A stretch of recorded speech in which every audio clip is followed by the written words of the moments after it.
पोलिसांची मोठी कारवाई, वाहनासह 5,80,000ची अवैध दारू जप्त।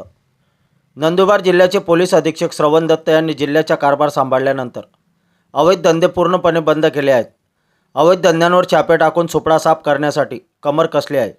परंतु जिल्ह्यात कुठे ना कुठे चोरमार्गे गुटखा दारूची चोरटी वाहतूक सुरूच आहे। अशातच गुप्त माहिती देणारे देखील चोख कामगिरी करताना दिसत आहेत।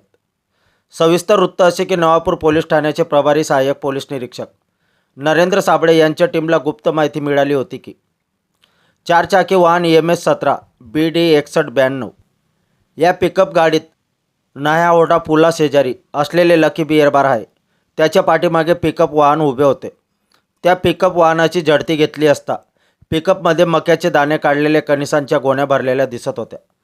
परंतु मक्याच्या कणसांच्या गोण्यांखाली देशी दारूची सुगंधी संत्रा बियर असा दारूचा साठा आढळून आला।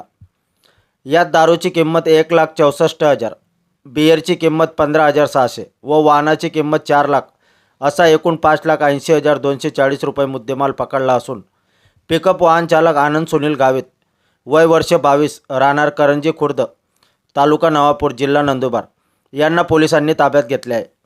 पिकअप वाहन नवापूर पोलीस ठाण्यात आणून गुन्हा दाखल करण्यात आला आहे। ही कारवाई नवापूर पोलीस ठाण्याचे प्रभारी सहाय्यक पोलीस निरीक्षक नरेंद्र साबळे, उपनिरीक्षक Vishal Sonawane, Manoj Patil, Bhausaheb Landge, police head constable Dadabai Wagh, Nitin Naik, Dinesh Vasule, Kailas Tawde, Pramod Patil, चालक विजय पवार यांनी केली आहे। आपल्या परिवर्तन 24 न्यूजसाठी रसिक गावित, नवापूर तालुका प्रतिनिधी।